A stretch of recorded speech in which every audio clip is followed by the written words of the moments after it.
ये 13 दोष ऐसे हैं जिसके जीवन में होंगे तो उसको कभी शांति, कभी सुख, कभी ऐश्वर्य ये टिकेगा नहीं और दुर्गति निश्चित हो जाएगी। बहुत ध्यान से सुने। एक श्लोक में 6 दोष और दूसरे श्लोक में 7 दोष। उपासक को कभी इन दोषों को अपने अंदर टिकने नहीं देना चाहिए। और जो संसार के मार्ग में चल रहे हैं, अगर इन दोषों में चलेंगे तो हुआ जो आपके पुण्य कर्मों से ऐश्वर्य है भी वो नष्ट हो जाएगा। आप दुख, चिंता, शोक से ग्रसित होकर बड़ा दुख में जीवन व्यतीत करेंगे और आपकी गति बिगड़ जाएगी, दुर्गति हो जाएगी। विकत्थनः स्पृहायुर्मनस्वी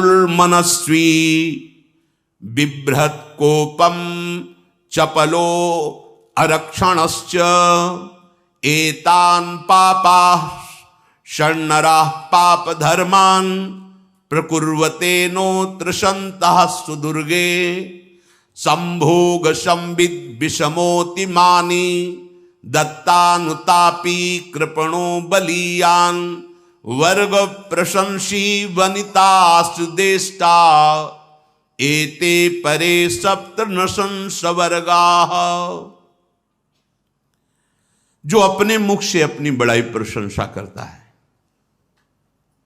ये 13 लिख लो दिमाग में, डायरी में, क्योंकि ये नोट हो रहा है, आवाज डाली जाएगी, आप बार बार सुन, इनसे बचिए। अपनी बड़ाई, अपनी प्रशंसा कभी अपने मुख से नहीं करना, नहीं तो आपके पुण्य नष्ट हो जाएंगे, बुद्धि भ्रष्ट माने गिर जाएगी। अगर परमार्थ में चल रहे हैं तो भी, और व्यवहार में तो पुण्य नष्ट हो ही जाएंगे। बुद्धि गिरी हुई तभी ऐसी बात होती है।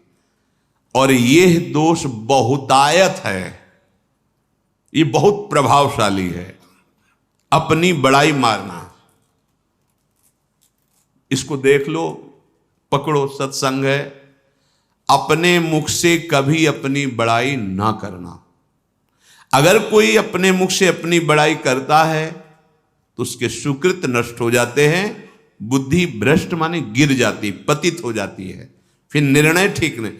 अगर हमारा सारथी, हमारा ड्राइवर मूढ़ हो तो कहीं भी हमको गिरा देगा, तो वो बुद्धि भ्रष्ट मतलब गिर जाती है, निर्णय करने लायक नहीं रहती। अपनी प्रशंसा अपने मुख से करना। दूसरा, लोलुपता, ये वृत्ति नहीं होनी चाहिए। धर्म से चलेंगे, धर्म के द्वारा जो हमें प्राप्त होगा उसी से हम अपना भरण पोषण करेंगे। आपके बच्चे स्वस्थ होंगे, बुद्धिमान होंगे, परिवार में बहुत सुख और शांति होगी। भले दीपक की तरह जलो, बहुत काल तक रहेगी।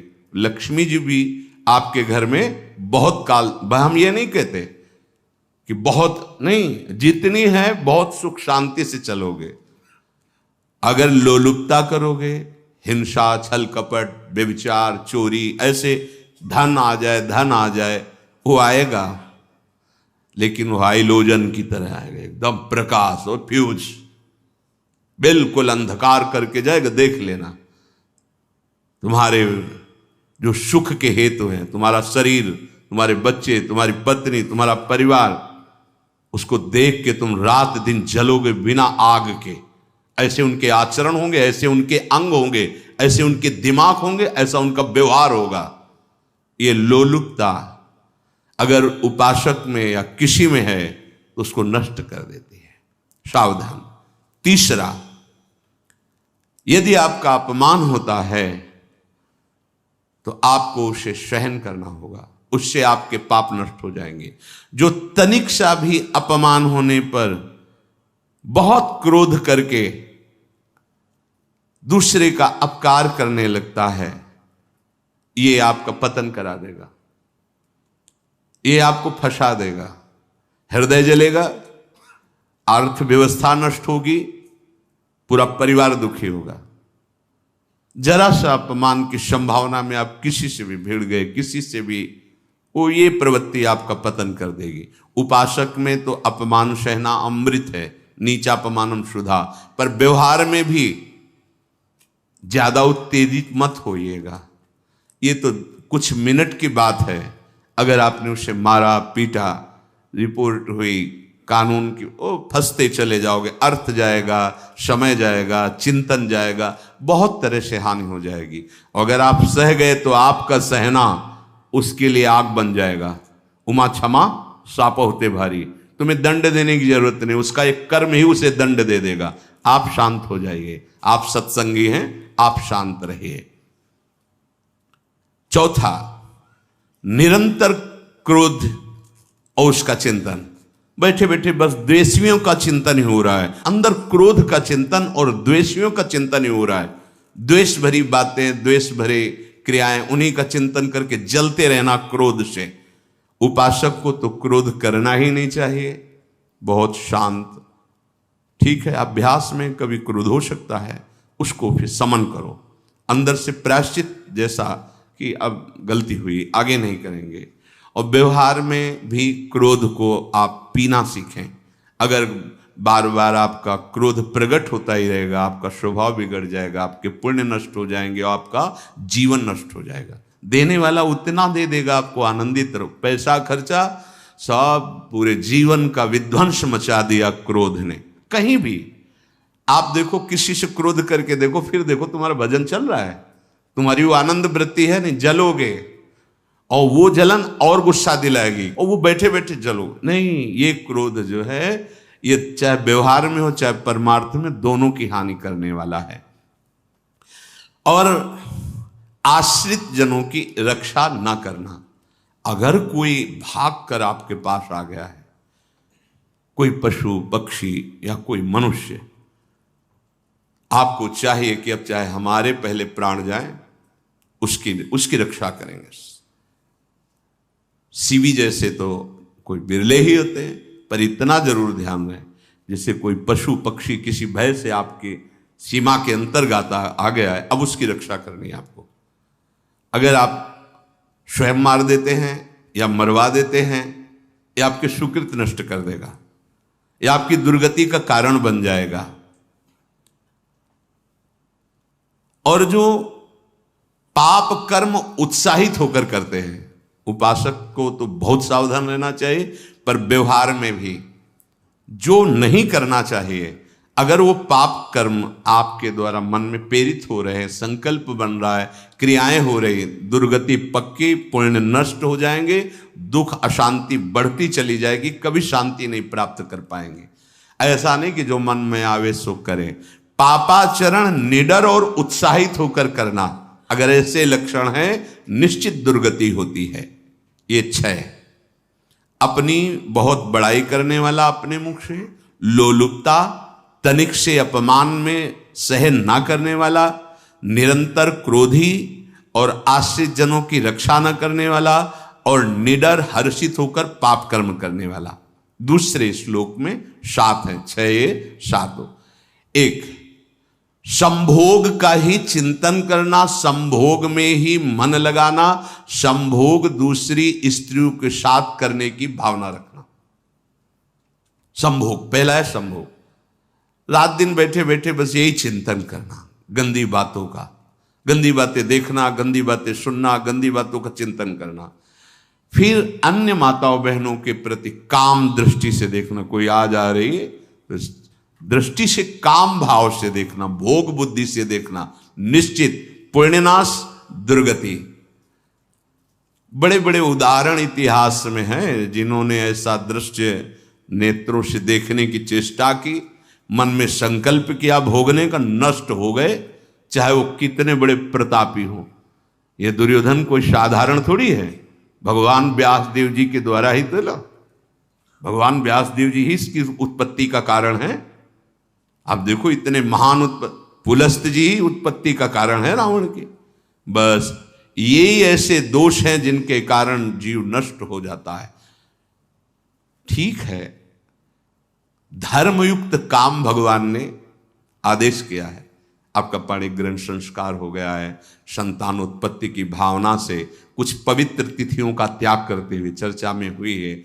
एक नियम है, एक आदेश है शास्त्र का, आप बहुत काम प्रवृत्ति वाले हैं तो प्रत्येक मास में जब माताएं बहनें पवित्र हो जाती मासिक धर्म से, तो जिनका पाणी ग्रहण आपने किया, जो पत्नी स्वरूप है, वो ठीक है।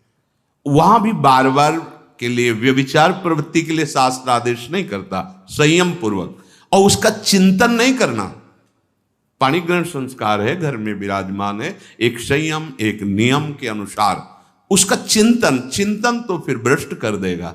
चिंतन प्रभु का करना है, चिंतन प्रभु की सेवा जो आपके कर्तव्य, इसके चिंतन से बचो। घातक है, बहुत बड़ा जहर है। अगर विषय चिंतन होने लगा तो मरोगे, जिंदा जलोगे, दुर्गति भी होगी। ये अंदर की जो आग है ना, कामाग्नि, ये इतनी बढ़ती चली जाएगी, तुम्हारे होश खराब हो जाएंगे कि मुझे क्या करना चाहिए क्या नहीं करना चाहिए। कोवा मदांधो मदनातुरोमा, अंधा हो जाएगा, नहीं दिखाई देगा अनुजा तनुजा क्या है कौन है, कुछ नहीं, भ्रष्ट बुद्धि। संभोग का चिंतन नहीं। धर्मयुक्त काम आदेश है शास्त्र में। यदि आप प्रवृत्ति मार्ग में हैं तो अपनी पत्नी को जो पाणी ग्रहण स्वीकार किया है, वहां भी पवित्र तिथियों का त्याग करते हुए, एकादशी है, रामनवमी है, नव दुर्गा है, जन्माष्टमी है, राधाष्टमी, जो पवित्र तिथियों का त्याग करते हुए, और ऐसे जो मर्यादाएं हैं उसके अनुसार, और कहीं पराई स्त्री के साथ संभोग की बात निश्चित दुर्गति पक्की है। ऐसे ही माताओं के लिए है, स्त्री शरीर के लिए है। यदि वो ऐसी गलत चेष्टा, तो पतिवंचक परपति रति करही, रौ नरक कल्पसत परही। ये भोग चिंतन से बचने की चेष्टा कीजिए तो क्रिया से अपने आप बच जाएंगे। क्रिया के पहले चिंतन होता है, चिंतन से ही क्रिया का आवेश आता है। चिंतन संभालिए, इसी से भगवत प्राप्ति होती है, चिंतन से, और इसी से दुर्गति भी होती है। अनन्यश्चिन्तयन्तु माम, भगवान चिंतन करें, मेरा करो, कर्तव्य कर्म मेरे को समर्पित करो। अब जब चिंतन संभोग का होगा तो बुद्धि भ्रष्ट हो जाएगी। ये जो राक्षसी प्रवृत्तियां सुनने को मिलती है ना, कि ऐसा हुआ, वो देखा सुना और चिंतन किए, अब इतनी राक्षसी वृत्ति आ गई कि बस अब उनमें और राक्षसों में कोई अंतर नहीं रह गया। दूसरा, विषमता रखने वाला, सबके साथ बर्ताव ऐसा कि मैं बहुत श्रेष्ठ हूं और दूसरे सब नहीं, ऐसा व्यवहार नहीं। सब भगवत स्वरूप हैं, समान व्यवहार। जैसे आपके भोजन है तो जो आप पा रहे हो वही सबको दीजिए, बैठने की व्यवस्था, उठने की व्यवस्था, क्रम बाई क्रम, पर उसको भी नीच भाव से मत देखिए। उस कोटि का उसको प्यार दीजिए, दुलार दीजिए, सम्मान दीजिए। इतनी विषमता न फैलाते रहें अपने जीवन में कि आप सबके निंदा के पात्र बन जाए। विषमता नहीं, सबको प्यार। हाँ ठीक है, पुत्र का अलग प्यार है, भाई का अलग प्यार है, पिता का अलग प्यार है, पर हमारा व्यवहार प्रीति युक्त होना चाहिए, विषमता भरा नहीं होना चाहिए। अगर हमारे चित्त में विषमता ही रही तो संसार है, प्रभु नहीं है। जीत विषम संसार कीर्ति जग बिस्तर है। जो विषमता पर विजय प्राप्त कर लेता है वही भगवत प्राप्ति का अधिकारी। ये विषमता बहुत बड़ी हानि है। तीसरी बात, अत्यंत मानी होना। जहां आपके प्राण कमजोर होंगे, पुण्य नष्ट होगा, आयुश्री सब नष्ट होना है, ऐसे आचरण करवाएगा गुरुजनों के साथ, महापुरुषों के साथ। ये बहुत नीच प्रवृत्ति है। अत्यंत मान प्रियता, मुझे सम्मान मिले, उत्तम प्रवृत्ति है। सबको मान देना, स्वयं अमानी रहना। चौथा, दान देने की बात कह के मुकर जाना या दान देकर पश्चाताप करना। दे दिया है, बहुत जल रहे हो, दूसरे से वार्ता कर रहे हो कि पता नहीं क्या यार बुद्धि में हो गया, हमने उसको इतना कहा था, उतना दे दिया, क्यों दे दिया, ऐसा मतलब अंदर चिंतन करना, क्यों दे दिया तो दिया। इसके बाद जो आपका ये जलन हो रही, पश्चाताप, सुकृत नष्ट हो रहे हैं। दान देकर पश्चाताप करना या दान देने की बात कह के मुकर जाना। जैसे आपने कह दिया आपको इतना इतना ऐसा, अब आप मुकर गए, ब्याज सहित तुम्हें देना होगा, ये तुम्हारी दुर्गति का कारण बन जाएगा। ऐसे ही नहीं बोलना चाहिए, बहुत होश से। वाणी एक अमोल है, जो कोई बोले जान, ये तराजू तौल के तब मुख बाहर आन। पांचवा, अत्यंत कृपण होना। ना परिवार को सुखी कर पा रहा, ना अपने को सुखी कर पा रहा है। एक एक सिक्का बैंक में जो मर गया। धन की वास्तविक गति यही है कि अपने परिवार को खूब उसकी अनुकूलता प्रदान करो, उसमें से कुछ हिस्सा किसी ऐसे को जिससे तुम्हें बदले में कुछ लेने की भावना ना हो।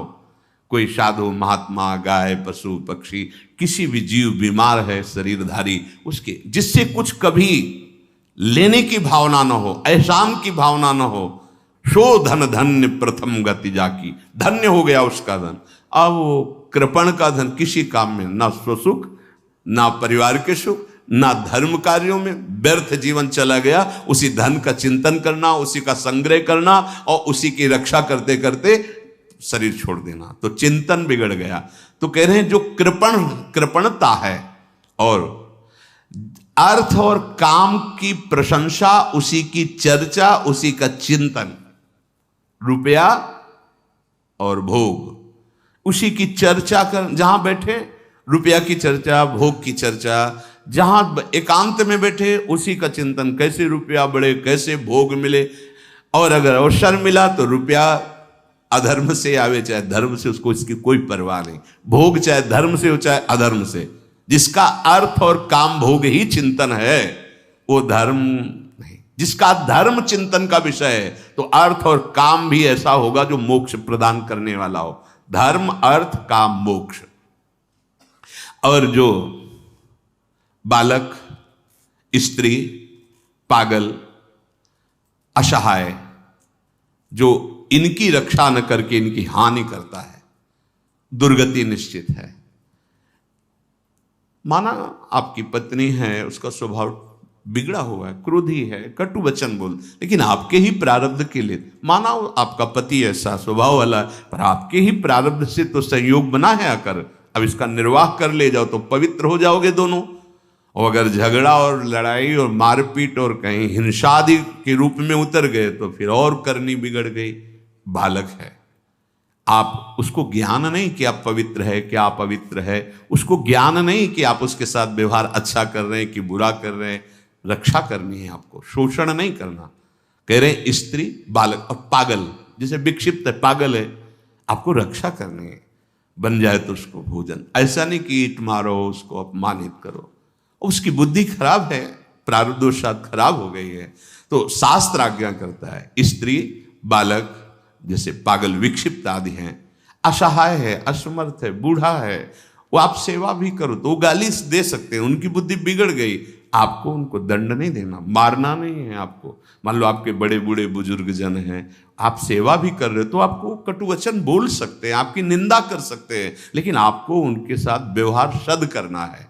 अगर आपने इन दोषों को स्वीकार किया तो निश्चित आपकी दुर्गति होगी, न इस लोक में आपको शांति मिलेगी ना परलोक में। इसलिए इन दोषों को बार बार सुन करके और हृदय में जांचो कि कहीं है तो नहीं। अगर है तो सत्संग, भजन बल, भगवत प्रार्थना के बल से इन दोषों का त्याग कर दो, जीवन मंगलमय हो जाएगा। शेष चर्चा आगे। श्री राधा वल्लभ लाल।